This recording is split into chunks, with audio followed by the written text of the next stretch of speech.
Hi, and thanks for joining us again on My Balance and Wellness. I'm here with Andie today, and she's a natural chef in the San Francisco Bay Area. She has a wonderful website called AQ Wellness and a fabulous blog for people with food sensitivities. It's called Food for Rabbits, and it has great recipes with great substitutions. So, Andie, what are we going to make today here in the kitchen?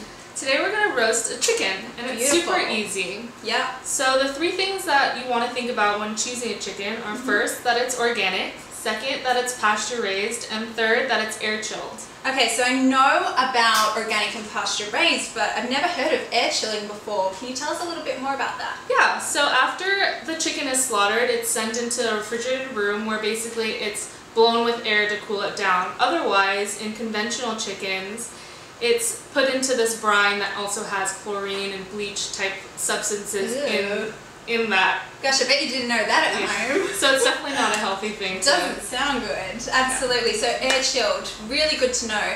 And how are we going to prepare this chill? So first we're going to use some avocado oil. This is safe for high heat. It's not going to get rancid. So we're just going to smother it around the chicken. Okay. So just pour a little bit. We don't need to measure it out.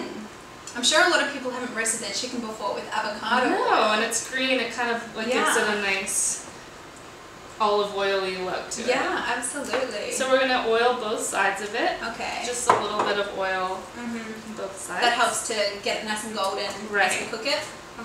Cool. And second, what we're going to do is salt and pepper it. If you could help me out a little bit. Yeah. Great. Gotta get the muscles working here. And a little bit of salt? Yeah. Not too much? Just... This is sea salt. Okay. So it's not your average table salt where all the minerals are like taken out and added back in. Yeah. This is all natural and all the minerals are still in there. High quality. Yeah. So we'll salt and pepper both sides. Yeah, you don't need to fear salt, do you? Unless if it's a quality sea salt or a nice variety like the pink Himalayan, something rich in minerals, then it's like health food, really. Yeah, definitely. Cool. So next what we're going to do is truss it. So what we're going to do is cut a little slit within around an inch away from the edge on both sides. This is the part I would usually get my husband to do. Yeah.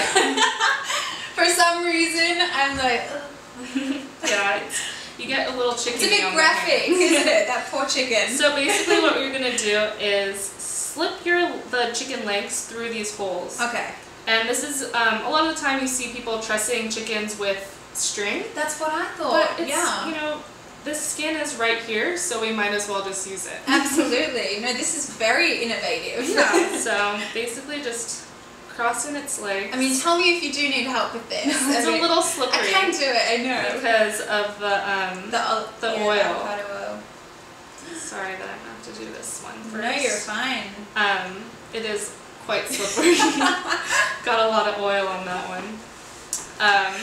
Yeah, so after we truss it, then we're going to throw it into this Pyrex baking dish. And I have a very quick question for you. This is something, this might sound silly, but why do we truss it? We're going to truss it because we don't want the chicken legs to be flying all over the place while when we bake it. No flying chicken legs. And that way, since all of them are kind of compacted, it's going to cook more evenly. Otherwise, you know, your legs might burn and then the breast might still be undercooked, but if it's all together, it'll cook more evenly. That is very smart. Okay, got it now.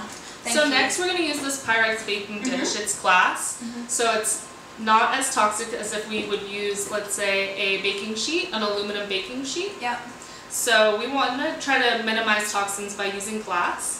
Who would have thought there was toxins in your cookware? I didn't know that the aluminum was like that. Yeah, people use it every day, and I use my baking sheets all the time too, but it's good to sometimes put parchment paper down before you bake on it because you want to minimize the amount of toxins that are going into your food.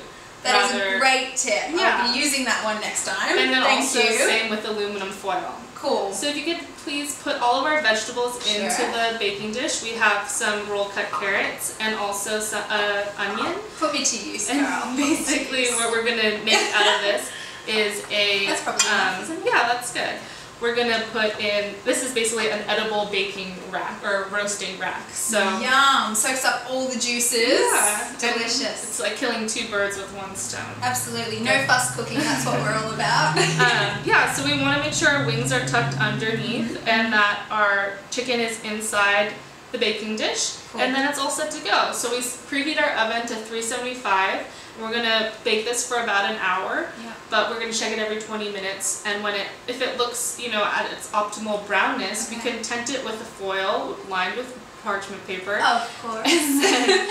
It'll stop it from browning, but it will still cook through. Cool. And I just want to check, like 375. You mean Fahrenheit, right? Yes, Fahrenheit. For all my little fans in Australia. Okay, let's get cooking. Yeah. Thank you. So we've just taken it out of the oven and it's nice and brown. It's been about an hour. Now what? So you don't want to cut it right away, because if you cut it right away, all the juices are just going to spill out everywhere. They're going to go on your cutting board, they're going to go on your dish. That's just, and then you're going to end up with a dry chicken. That's messy. Yeah, it's also very messy. So what you want to do is wait about half the time that you had it roasting. So we had it roasting for about an hour, so we want to let it sit for around 30 minutes. Okay. Sounds good. Keeping all the moisture in there. Yeah. And the veggies will be done by now as well. Yeah. Perfect. That should be. And a lot of people wonder if like letting it sit is going to make it really cold. Yeah. Because you know you really want that like warm, hot meal. Yeah. But especially when it smells this good. Yeah. I'm ready to eat it now. But all the bones in there are still piping hot, so they're going to keep all the meat really warm. Okay. And speaking of the bones, you definitely don't want to throw any of them away after you finish eating. So that means the carcass, the legs and the thighs, also the organs that come inside when you get the chicken. You can make a really, really healthy and yummy bone broth. And really, bone broth is delicious. It's like my favorite health tonic. It just absolutely works wonders on the body. Full of vitamins and minerals. I'd say it's a super drink. And you can also even cook your grains in it. Perfect. So I'm super excited to dig into this chicken, but for more information about Andie and her services in the Bay Area, her information will be provided on this blog post, so stay tuned. Thanks for joining us. Thank you. Bye.